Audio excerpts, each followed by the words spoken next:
여러분 안녕하세요. 한국표준금거래소입니다. 금값이 $1,800에서 안착을 하려고 안간힘을 쓰고 있습니다. 결과는 두고 봐야겠지만 냉정하게 말하면 올 초 우크라이나 러시아 전쟁으로 반짝 상승을 한 뒤 박스 하단까지 한 번에 밀려서 딱 절반값을 반등한 건데요. 주봉 차트에서 보시면 노란색 장기선이 옆으로 누워 있다는 것은 최소 하락은 아니지만 장기간 박스에 갇혀 있다는 것을 시각적으로 보여주는 것입니다.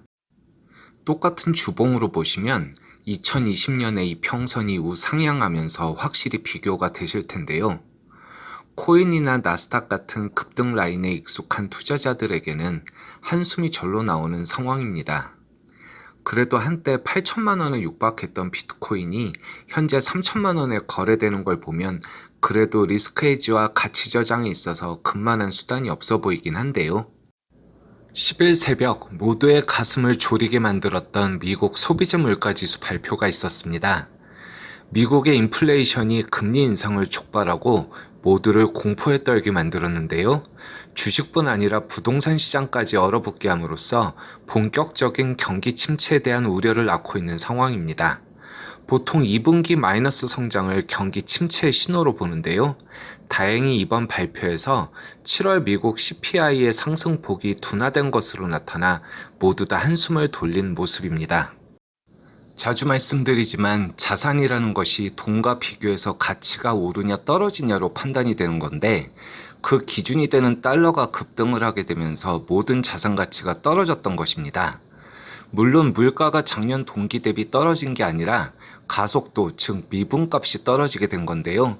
다시 말하면 지금 갑자기 달러 가치가 하락했다는 게 아니라 인플레이션이 둔화되면 결국 미국 연준에서 금리 인상을 강하게 할 필요가 없어진다는 뜻이 됩니다. 사실 금리 인상은 경기 과열과 물가 안정을 위해 필요한 것인데 코로나 사태나 우크라이나 전쟁 등으로 공급 병목 현상이 일어남으로써 경기 과열과 상관없이 물가가 오른 것입니다. 아직도 코로나 변이 바이러스로 정상적인 경제활동이 힘든 상황에서 기상이변 등과 같이 계속된 악재가 판을 치는데 주식과 부동산의 급락을 각오할 만큼 금리를 올리고 싶은 정부는 없을 것입니다.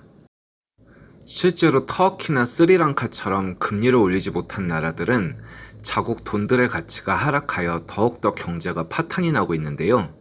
특히 한창 러시아와 대립각을 세우고 있는 유럽은 밀과 천연가스 등 러시아의 발목이 잡힌 게 많아서 선진국이면서도 상대적으로 어려움에 더 처해 있습니다.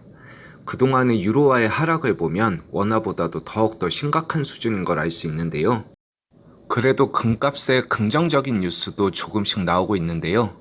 이미 큰 폭으로 금리 인상을 단행했기 때문에 하반기엔 추가 금리 인상이 어렵지 않냐 하는 전망입니다. 더구나 이번에 소비자 물가지수가 상승폭이 줄어들면서 이로 인해 이미 유로나 주요국 통화와 금값이 반등을 한 상태인데요. 그동안엔 달러 강세로 인해 달러 표기 자산인 금이 외국인들에게 상대적으로 비싸지기에 수요가 감소했었다는 주장입니다. 하지만 하반기에는 $1,900를 뚫지 않겠냐는 의견이 조심스럽게 나오고 있는데요. 하지만 역시 현재 팩트만 놓고 보면 당분간 금리 인상 기조는 계속될 것이지만 상황에 따라 유연하게 대처하겠다는 것이 연준의 의지입니다. 역으로 말하자면 물가 상승이 둔화되고 경제 성장이 마이너스가 난다면 다시 유동성 공급을 할 수밖에 없다는 뜻이기도 한데요. 그렇게 되면 돈의 가치가 떨어지면서 결국 금값이 상승을 하게 됩니다. 하지만 하반기 상승론은 단지 여러 자료를 보고 분석한 일부 전문가의 의견일 뿐이므로 투자자분들은 모든 가능성을 열어두시고 판단하시기 바랍니다. 자, 그럼 이번 주 영상은 이것으로 마치겠습니다. 구독과 좋아요, 알림 설정은 언제나 큰 힘이 됩니다. 그럼 오늘도 좋은 하루 되시고요.